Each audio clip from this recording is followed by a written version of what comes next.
దాటుతూ తెల్లవారుతుంటే రాహుల్ గాంధీ గారు తెలంగాణ రాష్ట్రంలో అడుగుపెట్టి 23 రోజులు మహారాష్ట్ర సరిహద్దుల్లో వారు మహారాష్ట్రకు వెళ్ళేటప్పుడు 23 రోజులు తెలంగాణ ప్రజలకు స్పష్టంగా చెప్పారు, తెలంగాణ రాష్ట్రంలో మా ప్రభుత్వాన్ని ఏర్పాటు చేయండి. నేను తెలంగాణ ప్రజలకు నేను మాట ఇస్తున్నా, మేము అధికారంలోకి వచ్చిన తర్వాత మా ప్రభుత్వం కులాల ప్రాతిపదికన జనాభా సేకరణ చేసి బలహీన వర్గాల లెక్క ఎంతుందో లెక్క తేల్చి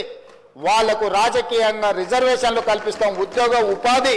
రిజర్వేషన్లు కల్పించే బాధ్యత మేము తీసుకుంటాం. ఇది సమాజానికి ఎక్స్రే,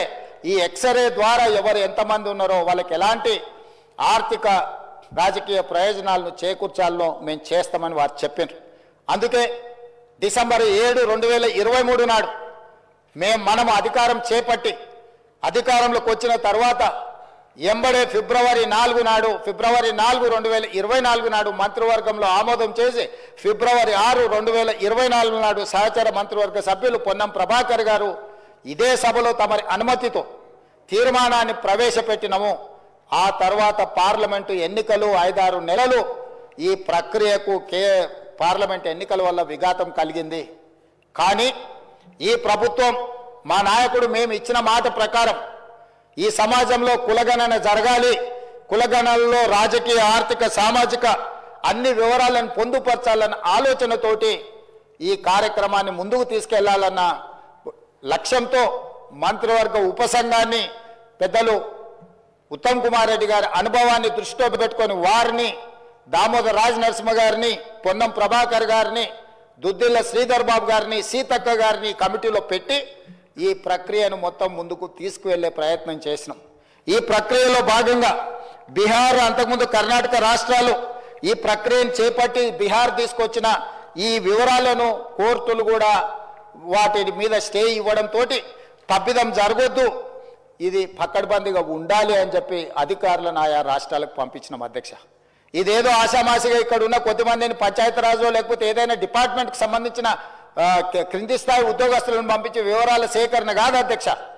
ఈ దేశంలోనే ఈ దేశానికి ఆదర్శంగా ఉండే ఒక దిక్సూచిగా మారాలని తెలంగాణ రాష్ట్ర ప్రభుత్వం ఇతర రాష్ట్రాలలో ఇట్లాంటి ప్రక్రియ చేపట్టి ఈ ప్రక్రియ న్యాయస్థానాల ముందు నిలవకపోవడం, ఈ ప్రక్రియ వల్ల జరిగిన నష్టాన్ని అంచనా వేయడానికి కూడా ఇతర రాష్ట్రాలకు అధికారులను పంపించి ఆయా రాష్ట్రాలలో జరిగిన పరిణామాలను మనమంతా కూడా ఒక స్టడీ చేసి అధికారుల నుంచి నివేదిక తెప్పించుకొని తద్వారా జనగణన ఏ విధంగా చేసిండ్రు, ఇతర రాష్ట్రాలలో కులగణన ఏ విధంగా నిర్వహించిండ్రు, వీటన్నిటిని పరిగణకు తీసుకొని పదే ముఖ్యమంత్రి స్థాయిలో నేను, ప్లానింగ్ బోర్డు ఉప ముఖ్యమంత్రి గారు ఆర్థిక శాఖ కిందకు వస్తుంది వారు, అదేవిధంగా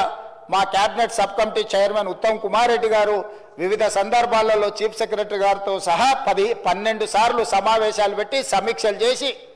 అధికారులకు సూచనలు చేసి ఒక పక్కడ్బందీ ప్రణాళికతోటి ఏ విధంగా అయితే జనాభాను మనం లెక్కిస్తామో ఆ రకంగా మొట్టమొదట ఇండ్ల వివరాలు సేకరించే కార్యక్రమం చేపట్టిన అధ్యక్ష. ఈ తెలంగాణ రాష్ట్రంలో ఉన్న పాత 10 ఉమ్మడి జిల్లాలలో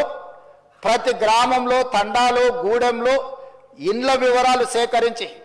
ఆ ఇండ్లను అన్నిటిని కూడా ఎన్యూమరేట్ చేసి ఆ ఇండ్ల మీద స్టిక్కర్ అంటించి ప్రతి 150 ఇండ్లను ఒక గ్రూపుగా అంటే అధ్యక్ష మ్యాపింగ్ చేసి ఇట్లా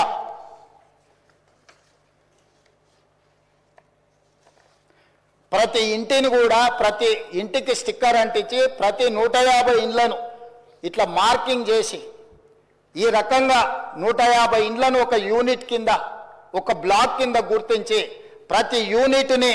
ఈరోజు నేను ఇంతకుముందు చెప్పినట్టు 94